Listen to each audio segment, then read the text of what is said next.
So, hi guys. During this afternoon, we are going to study a new chapter of the revolutionary psychology book from the author Samuel Weir. He's an philanthropic philosopher from the Latin America. So let's start. Today we are going to study the chapter one. Um, and the title is The Level of Being. Who are we? Where do we come from? Where are we going? What are we living for? Why are we living? So there are questions such as those that I I said early. Um, we can continue. Unquestionably, the poor intellectual animal mistakenly called man not only ignores, but furthermore ignores that he ignores. The worst of it is the strange and difficult situation in which we find ourselves. We ignore the secret of all our tragedies, and yet we are convinced that we know it all. So we can think in many ways, and we also can try, and we can see that we think that we already know ourselves, but um, during some process of meditation and self-observation, we can confirm that we have a lot of spaces that are unknown, internal spaces. I mean, that some thoughts, some feelings, some emotions, some behaviors that we can't control. These kind of come naturally um, to the real world, to the physical expression, and in the most part of time we can control it. And the worst part of it is the strange and difficult situation in which we find ourselves. About we are talking about this unknown, this fault of self-knowledge, and we ignore the secret of all our tragedies, and yet we are convinced that we know it all. So we think that we already know the most part of our life, that we know ourselves, but sometimes it can be it is not the truth, right? So just as an example, the Master Samael Ongeor comment with us that you can just send an rational mammal to the middle of Sahara Desert. One of those who claim to be influential in life, so someone who think that is powerful or influential, and you can leave him there in the desert, in the Sahara Desert, far away from any oasis, and observe from an airplane what occurs. Facts will speak for themselves that the intellectual humanoid, through thought, he boasts that he is powerful and believes he is a real human being, turns out to be frightfully weak. So, in the nature, we are so kind of fragile, and weak in our behavior in those aspects, as we can see. The rational animal is 100% stupid. He thinks the best of himself. He thinks he can develop his potential via kindergarten, good manners, elementary and secondary schools, diplomas, university, the prestige of daddy, etc. So if none of these ways we can develop our potential, even good manners, nor elementary, nor school, nor with diploma and the the will of our families. So how can we develop this essence, this spiritual side of us? Unfortunately, in spite of so much education, good manners, titles, and money, we know very well that any saddens us, and that deep down we continue being unhappy and miserable. It is enough to read universal history to find out that we are still the same barbarians of the past. And instead of improving, we have become worse. This present century, with its magnificent wars, prostitution, worldwide sodomy, sexual degeneration, drugs, alcohol, exorbitant cruelty, extreme perversion, monstrosity, etc., is the mirror in which we must see ourselves. There does not exist a good enough reason to boast of having reached a superior stage of development. To think that time means progress is absurd. Unfortunately, the learned ignorances continue to be bottled up in the dogma of the evolution. In all the somber pages of dark history, we find the same atrocious cruelties, ambitions, wars. So just let's recheck this part of the text, guys. Um, that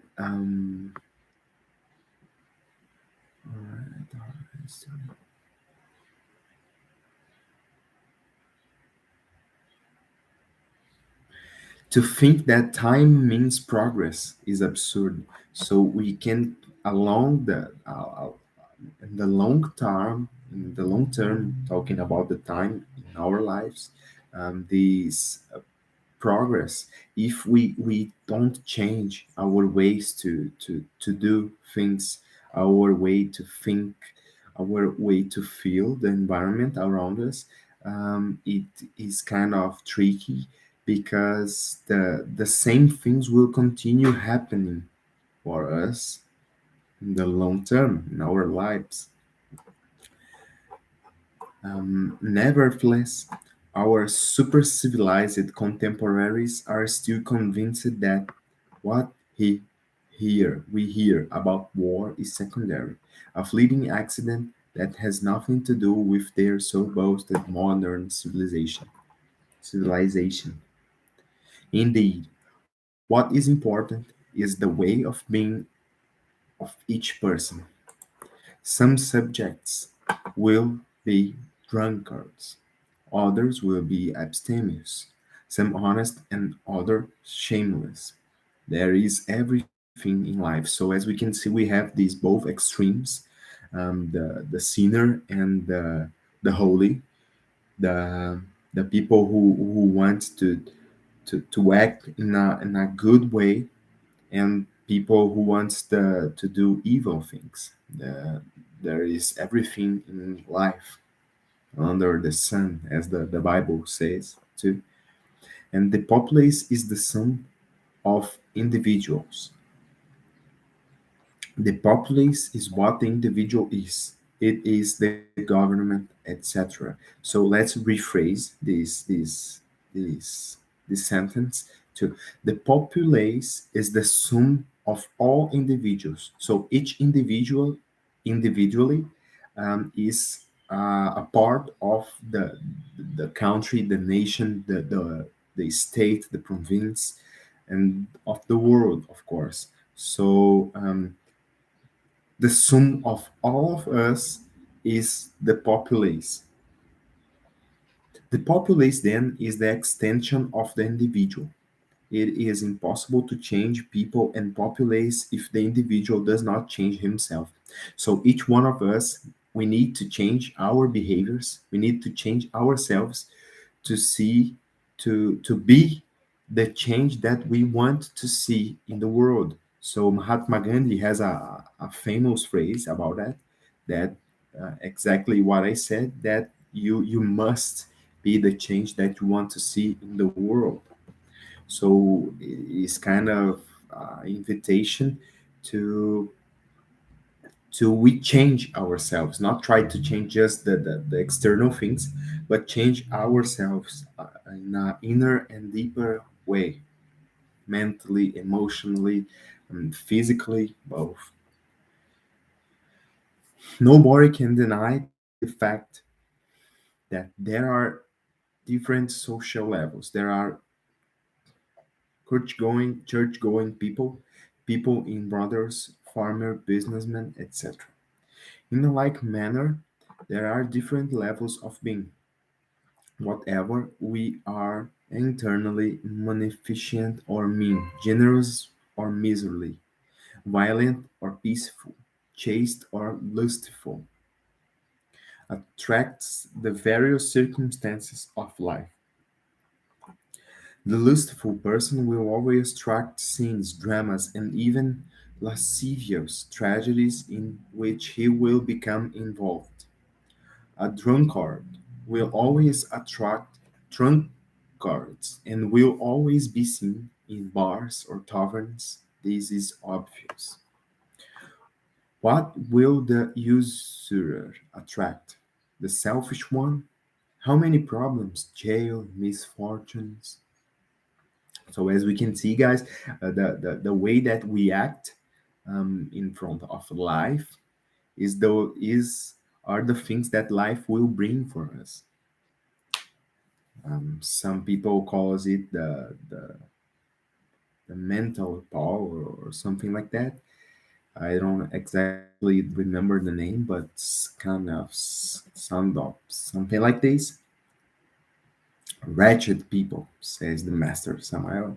They want to change and they do not know how. They do not know the methods. They are stuck in a blind alley. What happened to them yesterday happens to them today and will happen to them again tomorrow. They always repeat the same errors, and not even cannon shots will make them learn it, and not even cannon shots will make them learn the lessons of life. Um,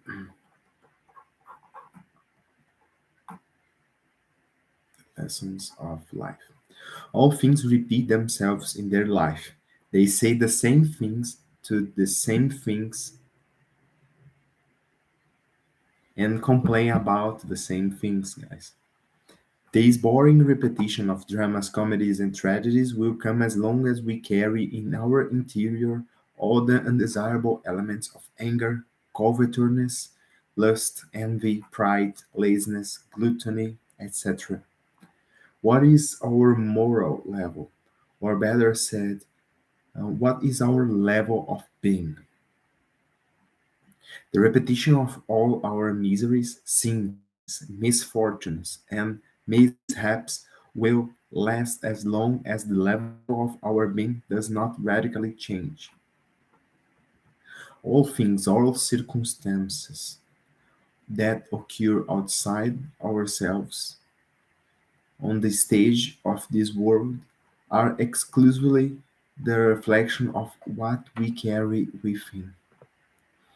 With good reason, then, we can solemnly declare that the exterior is the reflection of the interior.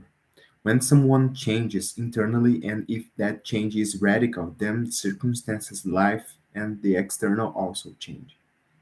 Not long ago, since 1974, I have been observing a group of people who invade a private state ground here in Mexico. Mexico was when Dr. Samael was living in 1974. Such people received the strange name of parachutists. They are neighbors from the rural colony of Churubusco. They are very close to my home, and that is why I have been able to study them closely. To be poor will certainly never be a crime, guys. However, their serious problems does not lie in poverty, but rather in their level of being.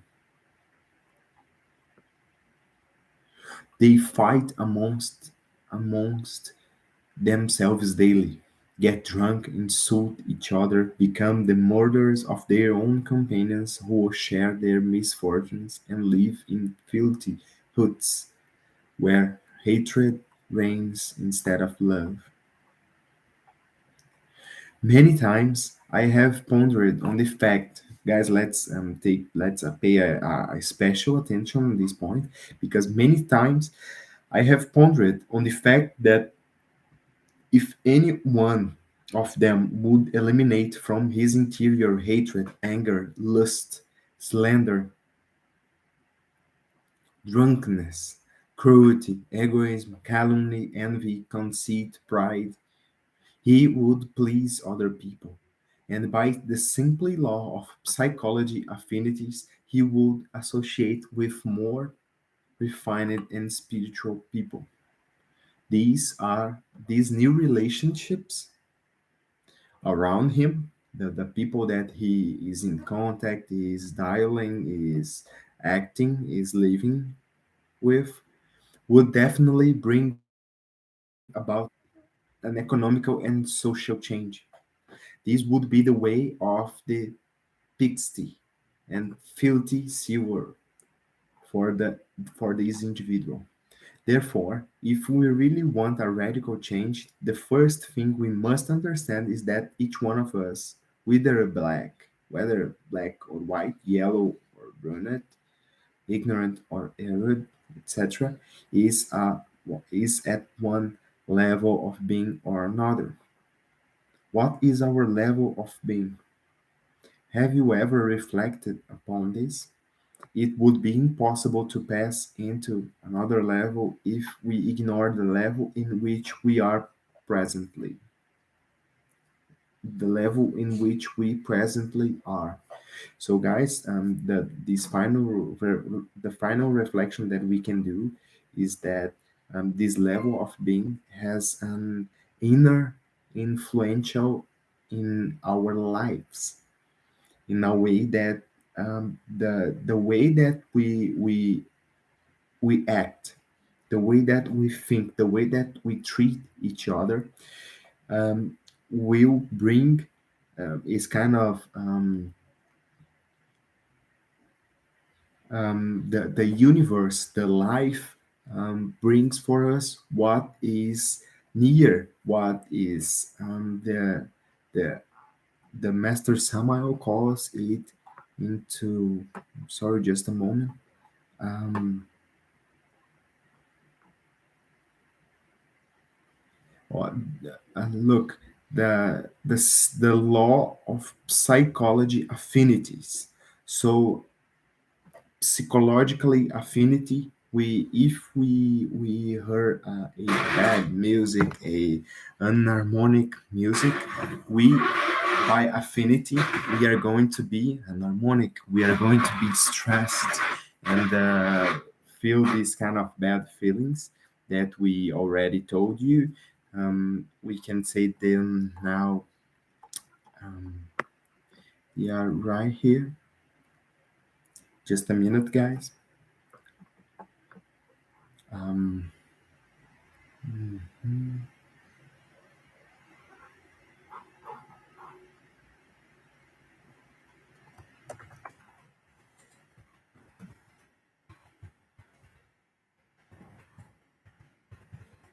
Look, look, guys.